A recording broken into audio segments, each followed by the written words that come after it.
Hey there, friends. Hey, welcome to another episode. So today I just want to talk directly to my friends. Maybe those of you that are having the same feelings that I've been having about what's, some of the events that are unfolding, and things that are happening in our country that often make us feel, like the tight grip of fear is just closing around our necks. Making it hard to be able to speak and stuff like that. And I don't think it's because we're weak. I don't think it's because we're dramatic. I think it's actually because we're awake. It's because we're aware of, we're paying attention to what's going on. It terrifies us. Stuff like that. Terrifying. That the messaging we're getting from this regime, that it's horrifying. A little terrifying. But anyways, and we've seen the stories in the news. Activists being body slammed, or arrested, and tear gas. Teachers being silenced. Journalists, being attacked, and entire communities being, just criminalized and stuff like that. And it's just, and maybe, sometimes we ask ourselves, is it worthwhile? Is it, to stand up and to speak out, or will they come for me next? I think it's a valid, legitimate fear that we all have, and let me just say, I hear you.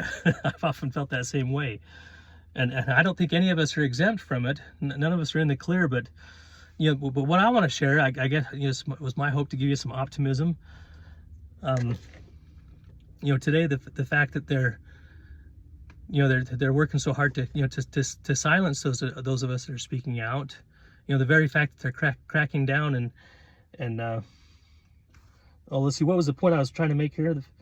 They're cracking down on dissent. It means that they are afraid of our collective power and stuff. So today, I just want to talk about what it means to be brave in the face of free speech repression and stuff like that, and not performatively brave, not Facebook or Instagram brave, but but legacy brave, and so forth. So, and the kind of courage that could shift shift the energy in our neighborhoods and stuff like that, shift the future of our country, and and starting right where we live. So yeah, stick around if you would. We'll talk about that. Anyways, so yeah, I digress a little bit. Anyways, that certainly wouldn't describe me. That was, so that this, I'll refer you to the video I just, took that from. It's, the Ripple Institute. But yeah, I posted that. You guys watch that. That was her message there at the beginning. Just an inspiring message, about 12 minutes long. But yeah, it's a worthwhile watch. But yeah, it certainly wouldn't describe me. Everything I've done is, what she said there at the end probably describes me, being performatively brave, and just posting nonsense on my dumb memes on Facebook and everything. And and I've got lots of regrets about that, because for me to being able to speak out, speak my mind, it's been a struggle for me. Get my words out and stuff. I'm much more comfortable just sitting behind my keyboard, where you can hide from your phone and post stuff. So, but nonetheless, I feel like I've got skin in the game.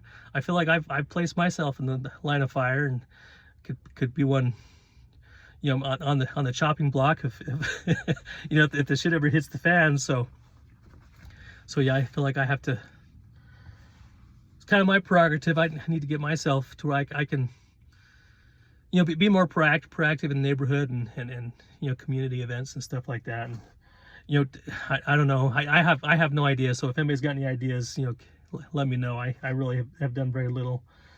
So, but in light of this, I wanted to share, y'all know how I am with politics. I get on topic and I always get jingle in my head. I have to, share some of my favorite lyrics, but the lyrics come to mind for me would be Sarah Bareilles' Brave. I'll just read it real fast. I'm sure you've all heard this song plenty of times, but it certainly applies to the circumstances we live in today. But you can be amazing. You can turn a phrase into a weapon or a drug. You can be the outcast, or be the backlash of somebody's lack of love, or you can start speaking up. Nothing's going to hurt you the way the words do when they settle beneath your skin. Kept on the inside with no sunlight, sometimes the shadow wins. But I wonder what would happen if you say what you want to say and let the words fall out. Honestly, I want to see you be brave with what you want to say and let the words fall out. Honestly, I want to see you be brave. Everybody's been there. Everybody's been stared down by the enemy, fallen for the fear, and done some disappearing. Bow down to the mighty. And don't run. Stop holding your tongue. Maybe there's a way out of the cage where you live. Maybe one of these days you can let the light in and show me how big your brave is. And since our history of silence won't do you any good, did you think it would? That's a really good point right there. History of our silence will never do us any good. Let your words be anything but empty. Why don't you tell them the truth? So yeah, anyways, inspiring lyrics.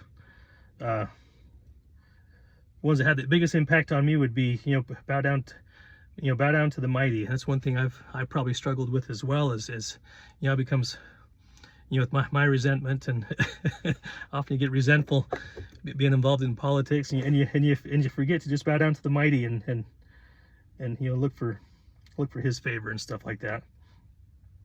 So, but yeah, we have to. But yeah, our history of silence certainly isn't going to do us any good. So anyways, I just want to leave that with you. And hey, listen, I hope you all have a good day. Take care. We'll see you.